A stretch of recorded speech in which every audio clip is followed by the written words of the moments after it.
दिल्ली सरकार ने बुधवार को नागरिक सुरक्षा मॉक ड्रिल के दौरान क्या करें और क्या ना करें, इसके लिए दिशा निर्देश जारी किए हैं। हवाई हमले की चेतावनी देने वाले सायरन, ब्लैकआउट और निकासी अभियान के दौरान नागरिकों के लिए गाइडलाइंस जारी की हैं।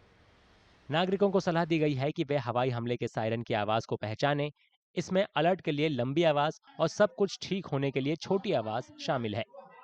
अलर्ट का सायरन बजने पर बेसमेंट, सुरक्षित क्षेत्रों और पास के शेल्टर होम तक पहुंचें।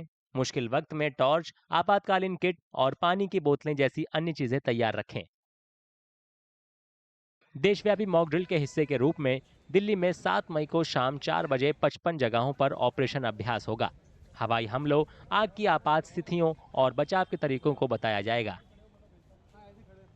What is mock drill?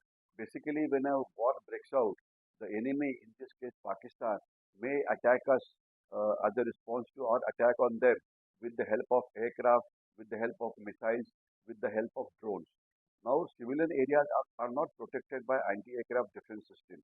Anti-aircraft defense system only protects vital grounds and vital areas like ammunition depots and airports, etc. So, when an attack takes place in a city, maybe some areas may get damaged because of misfired weapons, etc. So therefore, the civilian population has to protect themselves by taking protective measures. आम लोगों को siren बजने के बाद तुरंत बाहरी गतिविधियों को रोकना चाहिए। आपातकालीन लाइनों को फ्री रखने के लिए फोन का इस्तेमाल करने से बचना चाहिए। मुश्किल वक्त में मोटे पर्दे का उपयोग करने, लाइट बंद करने और परिवार के साथ घर पर पूर्ण ब्लैकआउट अभ्यास करने जैसे ब्लैकआउट उपायों को लागू करने की भी सलाह दी जाती है।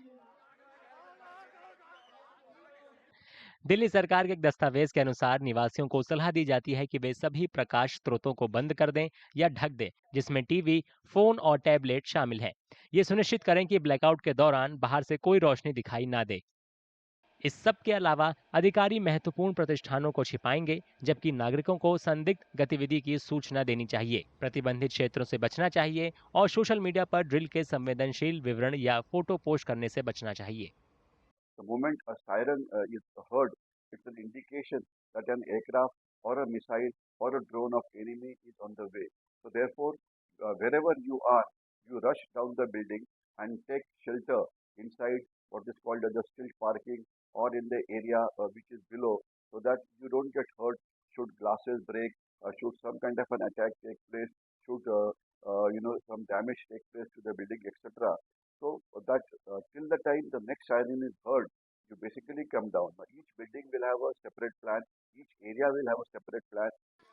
सामुदायिक प्रशिक्षण सत्रों से बच्चों को आपातकालीन प्रतिक्रियाएं सिखाई जाएंगी, जैसे कि नीचे झुकना, अपने सिर को ढकना, सुरक्षित जगहों की पहचान करना और बुनियादी प्राथमिक चिकित्सा। आम लोगों से अपील की गई है कि मॉक ड्रिल में वे सक्रिय रूप से भाग लें, प्रशिक्षक के निर्देशों का पालन करें और अभ्यास के हर चरण में बच्चों और बुजुर्गों को शामिल करें। मुश्किल वक्त में आपातकालीन संपर्क, नाश्ते और पानी जैसी आवश्यक चीजों के साथ एक गो बैग तैयार रखने की सलाह भी एक्सपर्ट देते हैं।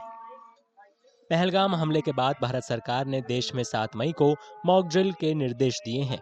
इसके तहत 7 मई को राजधानी दिल्ली समेत देश के कई शहरों और जिलों में मॉक ड्रिल कराई जाएगी।